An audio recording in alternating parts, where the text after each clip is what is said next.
별것 아닌 식습관도 된다면 우리에게 확실한 건강을 선물할 겁니다.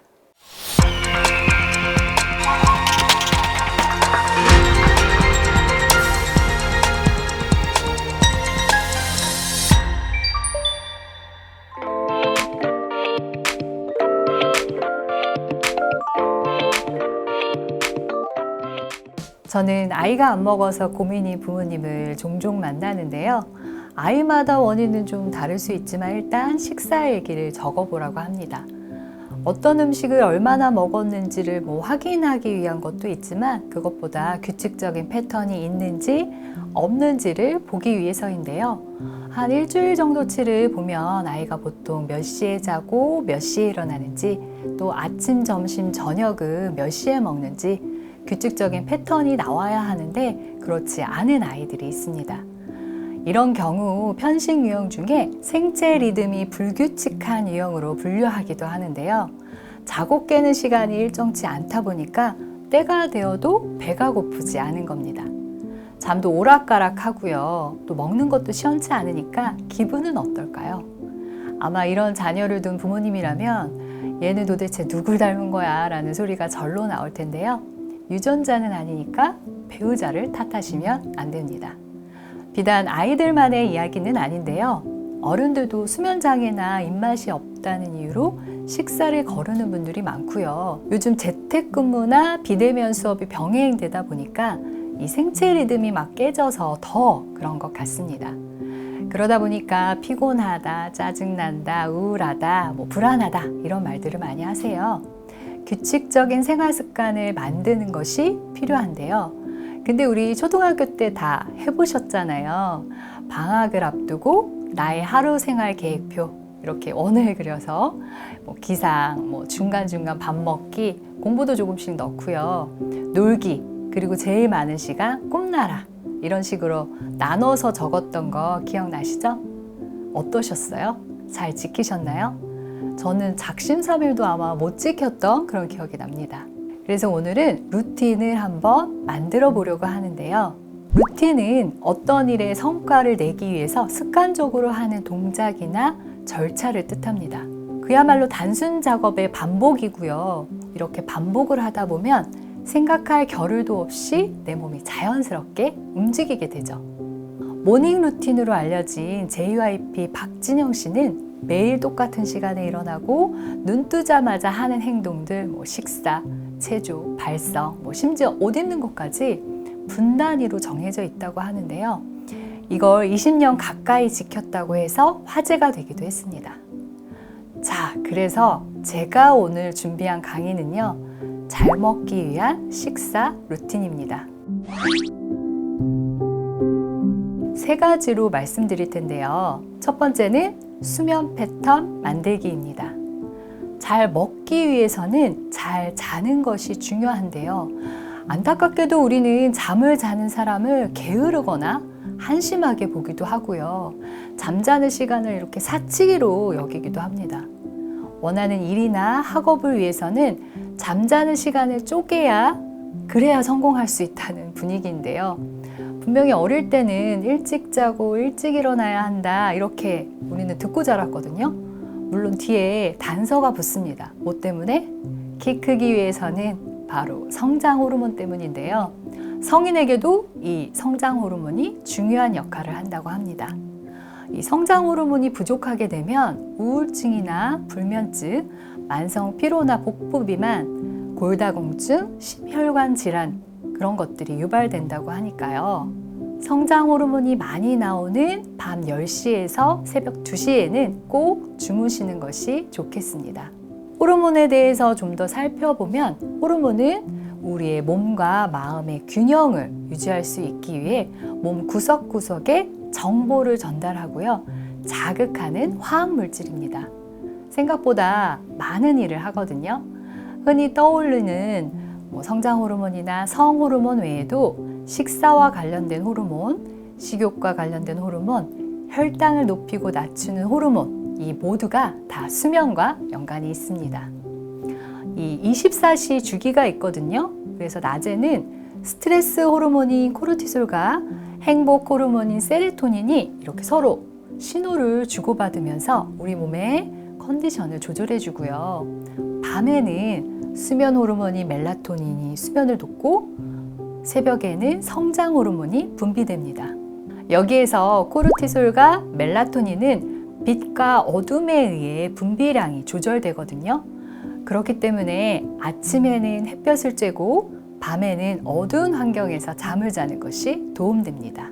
그런데 이 호르몬들이 서로 균형을 이루기 위해서는 충분한 수면과 영양가 있는 식사를 해야 합니다. 수면과 영양이 이렇게 유기적으로 연결이 되어 있다는 건데요. 그러니까 잠을 잘 자면 잘 먹을 수 있고 잘 먹으면 잠을 잘 자는 것처럼 보이기도 합니다. 두 번째는 식사 패턴 만들기입니다. 규칙적인 식사는 수면만큼이나 중요한데요. 1인 1식이나 간헐적 단식 이런 것들이 유행하면서 삼시세끼의 중요성이 낮아지고 있습니다. 그러나 무작정 굶는 식의 극단적인 식이요법은 오히려 부작용을 일으킬 수 있거든요. 무조건 다 따라하기보다는 내 몸에 맞는 걸 찾으시면 좋겠습니다. 하루 3번 규칙적인 식사는 과식이나 폭식을 막아주고 다이어트에도 도움이 됩니다. 영양가 있는 음식을 제때 또 정해진 양만 먹는다며 살찔 이유가 없는데요. 문제는 먹었다 안 먹었다를 이렇게 반복하는 겁니다. 그럼 내 몸은 비상사태를 선포하거든요. 전쟁을 대비하기 시작합니다. 이 먹을 것이 또 언제 내 몸에 들어올지 모르니까 식량을 비축하듯이 조금만 먹어도 쓰지 않고 다 지방으로 저장하죠. 물론 단기적으로는 체중계 숫자가 이렇게 내려가니까 살이 빠지는 것 같습니다. 그래서 또 중단했더니 다시 또 체중이 늘고 우리가 또 요요 현상이라고 또 이야기하잖아요. 아마도 빠뜨리기 쉬운 식사가 아침일 텐데요. 끼니별 결식률을 보면 점심, 저녁은 대부분 잘 지키지만 아침 식사 결식률은 상당히 높은 것을 볼 수 있습니다. 바쁜 직장인이나 학생이라면 밥 대신 잠을 선택하기도 하고요.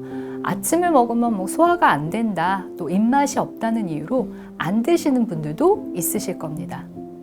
아침은 어떤 사람이 잘 먹을까요? 정답은 어릴 때부터 먹던 사람입니다. 제 아들이 고등학생인데요. 어릴 때부터 잠이 정말 많았거든요. 그래서 수월한 면도 많았지만 잠이 워낙 많다 보니까 이 자는 아이를 깨워서 아침 먹이고 이런 것들이 정말 힘들었습니다. 저도 출근 준비하기 바쁜데 이 안 먹겠다는 아이를 잘 달래서 겨우겨우 먹였던 기억이 나는데요. 지금은 어떨까요? 잠은 여전히 많습니다. 그래서 이제 공부가 좀 안 된다는 게 단점이지만 늦잠을 잔 날에도 엄마 밥 주세요가 자동으로 나옵니다. 늘 같은 시간에 아침을 먹으니까 배꼽 시계가 만들어진 건데요. 그렇다고 아침을 꼭 밥으로 먹을 필요는 없습니다. 다만 우리가 밥 먹을 때 밥만 먹진 않잖아요. 반찬도 먹는 것처럼 빵이나 떡을 드신다면 달걀 후라이, 샐러드나 과일, 우유나 요거트와 함께 드시면 되겠습니다. 아침에 먹는 빵, 떡, 감자, 고구마 같은 탄수화물은요, 우리 뇌의 주 에너지원이거든요.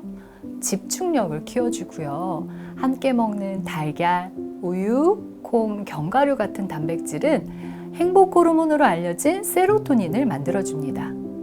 이 세로토닌은 다시 숙면에 도움을 주는 멜라토닌을 만들기도 하니까요. 아침을 잘 먹으면 잠도 잘 잘 수 있습니다. 이번에는 수면을 방해하는 야식 이야기인데요. 늦은 시간 우리를 유혹하는 배달 음식 때문에 다음날 후회하신 적 다들 있으시죠?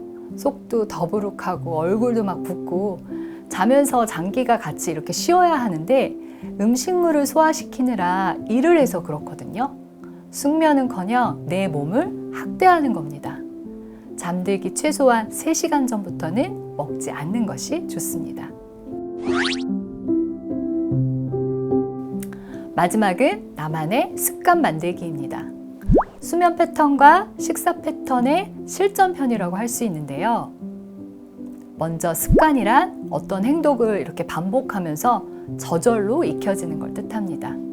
어떻게 보면 루틴과 비슷해 보이기도 하는데요. 루틴은 어느 정도 내 의지와 노력이 필요하다면 습관은 내가 인지하지 않아도 이렇게 저절로 행동하게 되는 걸 말합니다.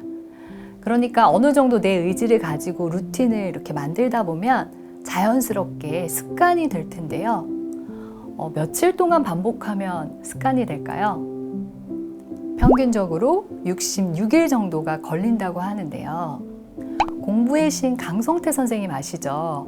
이 선생님이 만든 이 66일 영어 공부법, 이 숫자는 그냥 만들어진 게 아니라 영국의 런던 대학에서 연구한 결과이기도 합니다. 아침 식사 후에 물 마시기, 점심 식사 때 과일 한 조각 먹기, 저녁 식사 전 15분 뛰기처럼 아주 어려운 행동은 아니었고요.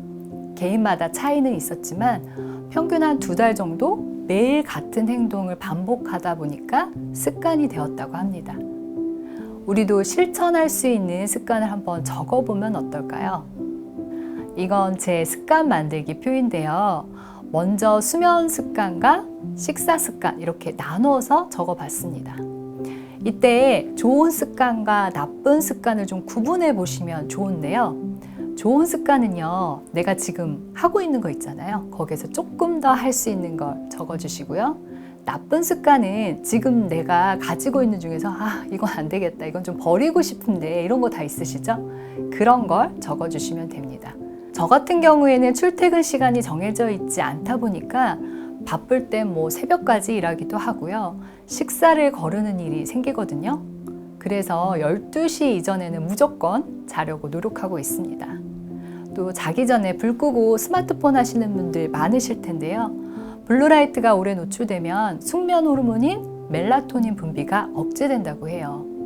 그래서 저도 자기 1시간 전에는 아예 하지 않으려고 한번 적어봤습니다. 식사 습관을 보시면 제가 물을 잘 안 마시거든요. 그래서 아침에는 좀 마시려고 노력하기 위해서 한번 적어봤습니다. 아침도 잘 챙겨 먹는 편이지만 탄수화물 위주로 먹기 때문에 단백질 챙기는 것도 한번 좀 저는 생각을 해봤고요. 여러분의 만들고 싶은 습관은 어떤 것들이 있으신지 그런 것들을 한번 생각해 보시면 좋겠습니다. 매일 똑같은 일상이 작지만 우리에게 확실한 행복을 주는 것처럼 좋은 습관은요, 제가 물을 잘 안 마시거든요. 그래서 일어나자마자 물 마시기를 실천하고 있습니다. 아침도 좀 잘 챙겨 먹는 편인데 이 물을 마시고 나서 한 30분 뒤에는 아침을 먹으려고 이렇게 좀 연결을 해봤습니다. 그러니까 루틴이 습관이 된 거죠. 그리고 또 한 가지를 좀 덧붙이면 단백질을 저도 좀 잘 안 챙겨 먹더라고요. 그래서 함께 챙기려고 노력합니다. 나쁜 습관은요, 제가 아침에 일어나자마자 정신이 몽롱하니까 커피를 바로 마시기도 하는데 이제는 물을 한 잔 마시고 30분 뒤에 아침을 먹는 걸 실천을 또 나쁜 습관하고 연결해서 하고 있고요. 그다음에 이제 밥 먹으면서 스마트폰 혼자 먹을 때는 이렇게 자꾸 보게 되더라고요. 그래서 스마트폰 보지 않기를 실천합니다. 오늘 저와 함께 살펴본 수면 패턴과 식사 패턴도 별것 아닌 것처럼 느껴지실 수 있어요.